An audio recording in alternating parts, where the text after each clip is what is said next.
a fúria do diabo para que você pegue esse culto, mas ele, querendo ou não, vai ter que te engolir. A vitória é sua. Em nome de Jesus. Amém. Graças a Deus pelo pastor Hélio, pela vida de todos que estão aqui nesta noite. Eu louvo a Deus plenamente por cada um de vós. Queridos, eu quero que você pegue a sua Bíblia agora e abra comigo no livro de Ageu. Ageu capítulo 2.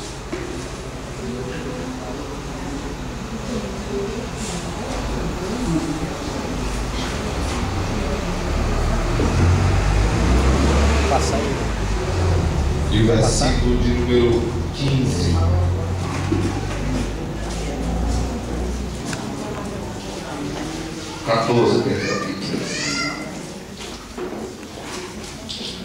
Que achou, diga amém. Amém. Que está escrito assim: Ageu transmitiu esta resposta do Senhor.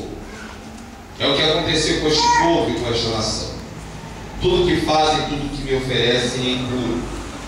Agora preste atenção, que hoje em diante reconsidere em que condições você vivia antes que se colocasse pedra sobre pedra no templo do Senhor. Quando alguém chegava a um monte de trigo, procurava 20 medidas, havia apenas 10. Quando alguém ia ao depósito de vinho para tirar 50 medidas, só encontrava 20.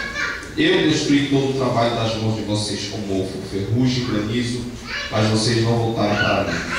Declara o Senhor, a partir de hoje, o 24º dia do 9º mês, atentem para o dia em que os fundamentos do templo do Senhor foram lançados.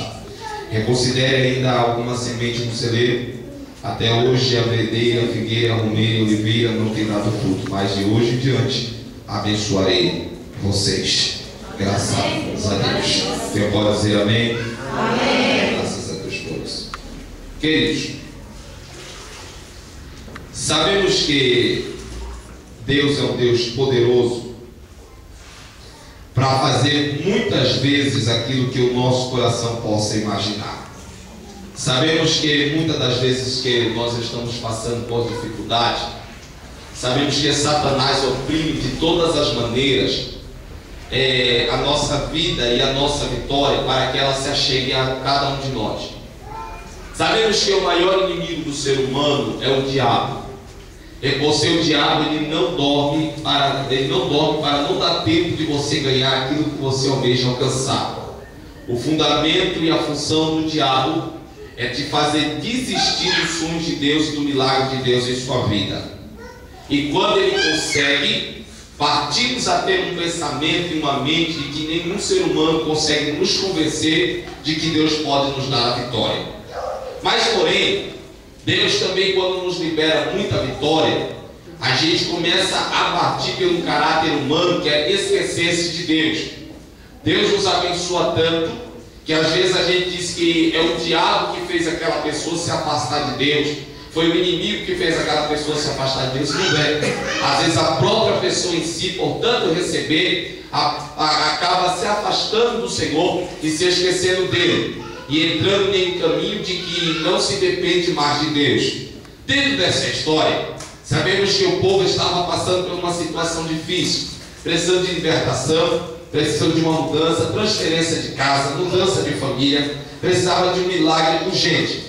Deus concedeu esse milagre, levou até Zorobabel, até Josué, para diante do rei, tiveram graça diante do rei. O rei, por sua vez, concedeu a saída do povo do Egito para uma terra abençoada. O povo saiu, conquistaram a terra que Deus prometeu a eles. O povo cresceu, o povo multiplicou, o povo começou a aumentar o seu salário, o povo começou a crescer os seus gados, o povo começou a crescer as suas finanças, as casas deles começaram a ficar as casas mais bonitas do bairro, a família deles começou a ser a família mais rica do bairro. Mas porém, o povo se esqueceu da casa do Senhor. Primeiro erro de crente é ser abençoado e se esquecer de Deus. Dependemos deles acima de todas as coisas.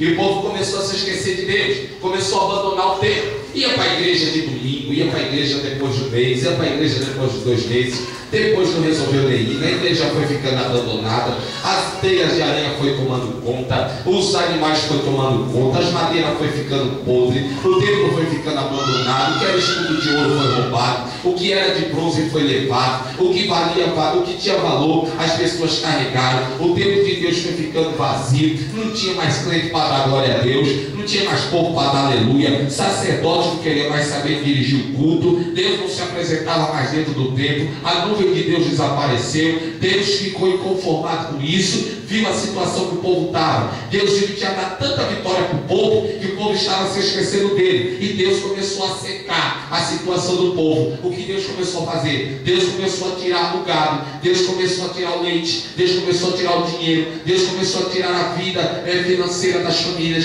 Deus começou a atacar o trigo, Deus começou a atacar as finanças, e o povo começou a ficar com a bolsa furada, colocava dinheiro, mas porém era como saquetel, não sobrava, não tinha para nada, e a casa começou a falir. E tem uma lei da psicologia que diz: aonde atrai a miséria, atrai as brigas. Dentro da nossa casa, se o marido não coloca comida dentro de casa, a esposa vai para cima dele e perguntar o porquê que ele não está trabalhando e por que o dinheiro não está girando. Começou a haver contendas nas famílias, as casas começaram a entrar em briga, as casas começaram a entrar em atrito, as famílias começaram a entrar numa situação em que parecia que Deus havia abandonado eles, e não era. Deus havia sido abandonado por eles. A situação da casa de cada um deles estava falida por causa que eles mesmos começaram a se esquecer do Senhor. Nada acontece por acaso. Deus não é um Deus que vai dar a vitória a você e vai deixar você andar a léu e se esquecer dele, não. Deus exige que você vá, recebe a bênção, mas volte e agradeça. E o povo não agradeceu, o povo não glorificava, o povo não dava glória, apenas o povo comia. Dava domingo, dia de ir para o culto, o povo, vamos colocar no dia de hoje, o povo entrava no carro, encheu o tanque de gasolina, ia para o shopping passear, ia para o McDonald's, ia para o Habib's. Era terça-feira, quinta-feira, dia de campanha, dia de culto, o povo não estava na igreja, o povo estava em casa, dormindo, assistindo novela, assistindo filme, descansando o seu enfado carnal, sendo que deveria agradecer a Deus por todas as coisas que ele tinha feito. Deus, porém, não aceitou. Deus levantou seus olhos naquela direção e disse: muito bem, o mesmo Deus que deu é o mesmo Deus que tira. Eu agora vou mandar a miséria, eu vou mandar a luta, eu vou tocar tudo que é seu, para você entender que tudo aquilo que te deu foi eu. A Bíblia diz, Jeremias capítulo 18, eu sou o oleiro e você é o vaso. Você depende de mim para ser feito, você depende de mim para ser cuidado, e você depende de mim até para ser quebrado. Então nunca se esqueça da posição que Deus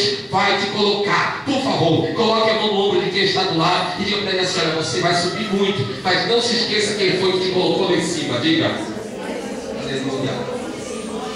Sabe por quê? Porque a gente erra. Quando chega aqui, a gente esquece quem foi que nos colocou aqui em cima. E o povo começou a esquecer. Deus havia exaltado eles. Ali no meio daquele povo tinha pessoas que vamos fazer no dia de hoje. Tinha doutores, tinha enfermeiros, tinha poliglotas, tinha empresários, tinha micro-homens de donos de microempresa. Gente grande. Deus olhou e disse: vocês se esqueceram da onde foi que eu tirei vocês? Eu vou secar vocês. E começaram a secar, começaram a ter perda, começaram a perder, começaram a ter tudo na